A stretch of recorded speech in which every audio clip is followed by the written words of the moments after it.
نوی محمد بلاله و بی هفتو که دارونه اهلی ما شیخ مسعود گی کربل سر ما قطع موضوع تنه تشتنه ام بخوا ایسانی سوره لنه ام نبالتی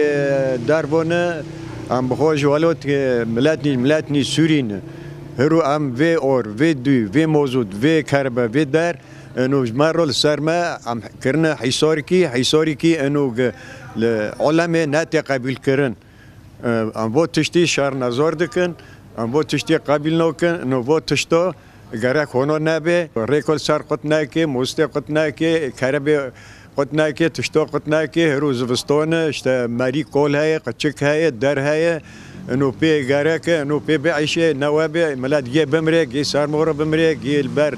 جدال در برا و تشتا یعنی ام شهر نزار دکن گره خونو نبه و تشتا چه نبه نو ملتی ما سوریه دو تبایی ام گیا کنه ام گه سوریه لنه ام گشتک هرو و تشتا ام به هفدارونه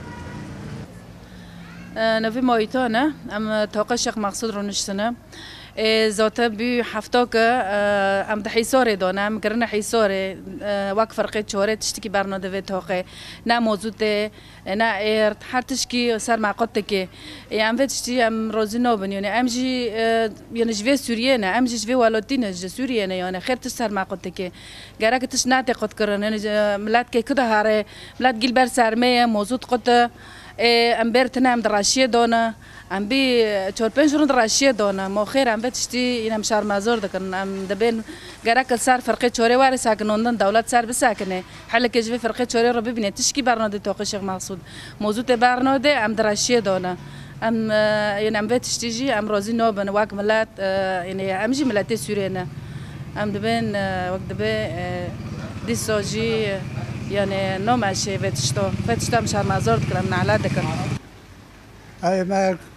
موضوع تنا أو تنا وتشتكي خنا نون هاي نان موضوع هاي نان تشتكي قتك كنا جي نظام ما كنت بيمكن أنا نظام يا سيدي وتشنو قشتكي ونام موضوع صار مرة أم دارن يا سيدي نون قطبية يا سيدي وتشنو قشتكي شوف يعني كذا هرن ام كذا واحد صار ما شيء بيا وتشنو قشتكي يعني اف زحمتي والسلمتين كرن واف حصارك وهي دبي عائق برمزن ونوكبي استيكي مروفوهي ايرو نا وك بلدي وك شارداري ام دخوازن خدمت جواكي بك فرق جداتي ام ناكن كسكي ل سونكي مسئله سیاسی دکوه میدانه هنک دخوازن برجواندی خوب بدم مشاندن هنک دخوازن دستلاداری خوب بدم مشاندن هن اطرافن هنه جه یک جی فرقه چهاره راستی بیه دوله ضمن دوله للأسف يعني بیه رولکی دجمانتی لهمبر گل سوریه دلیزه اف جی ناکوه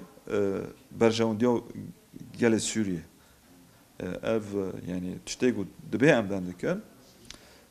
طاخ الشيخ مقصود طاخ كي جباجار حلبه وحلب جي باجار كي سوريا قال الشيخ مقصود جيان ديكي قال سوريا من الدرجه الاولى يعني كما اف تشتوتي كرن يعني تفسير نوبه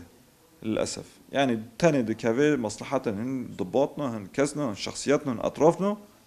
الداويه كي زرار دبينه قال سيفيل زرار دبينه